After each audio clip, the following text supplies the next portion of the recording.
उसके आर पार हम नहीं देख सकते। अभी क्या हो गया, अपारदर्शी हो गया। लेकिन जब प्रकाश की किरण इस दर्पण पर पड़ती है, प्रकाश की किरण इस पर पड़ती है तो यह टकराकर वापस लौट जाती है। इसे हम प्रकाश का परावर्तन कहते हैं।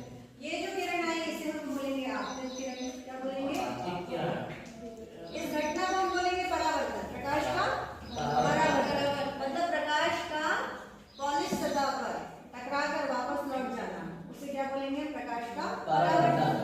और ये जो किरण आपतित होती है उसे हम आपतित किरण बोलेंगे, और जो परावर्तित हो जाती है उसे हम परावर्तित किरण बोलेंगे। इसमें कोई दिक्कत नहीं। ये हो गया समतल दर्पण। ठीक है, अब इसके दो नियम है, प्रकाश के परावर्तन के दो नियम है। पहला तो ये है, ये जो सेंटर में किरण आती है इसे हम कहते हैं अभिलंब। क्या कहते हैं? अभिलंब। तो पहला ये है कि आपतित किरण, परावर्तित किरण और अभिलंब तीनों एक ही तल में होते हैं। पहला तो ये दो नियम है इसके, है ना। तो पहला ये है, पहले आपको मैं बता दूं कि आपतित किरण और अभिलंब के बीच जो कोण बनता है इसको हम कहते हैं आपतन कोण। क्या बोलते हैं?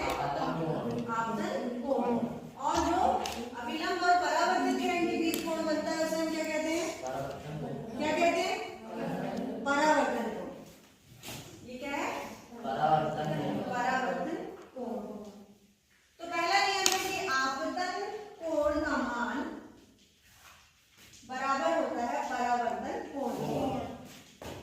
कैसे? देखिए, अगर मान लीजिए आपतित किरण का मान 30 डिग्री है तो ये परावर्तन कोण का भी मान 30 होगा। अगर 35 हुआ तो 35 होगा, मीन्स बराबर होगा।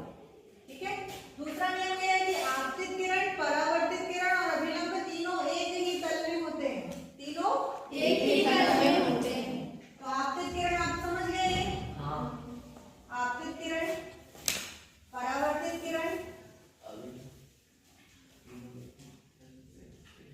और अभिलंब तीनों एक ही तल पर होते हैं। ये दो नियम हो गए प्रकाश के परावर्तन के। तो एक तो क्वेश्चन इंपॉर्टेंट है कि प्रकाश का परावर्तन किसे कहते हैं, वो आप इसमें डिफाइन कर सकते हैं कि प्रकाश का समतल दर्पण से टकराकर वापस लौटने की क्रिया को हम क्या बोलेंगे? परावर्तन। प्रकाश का परावर्तन। और इसके दो नियम, एक आपतन कोण बराबर परावर्तन कोण, दूसरा आपतित किरण, परावर्तित किरण और अभिलंब तीनों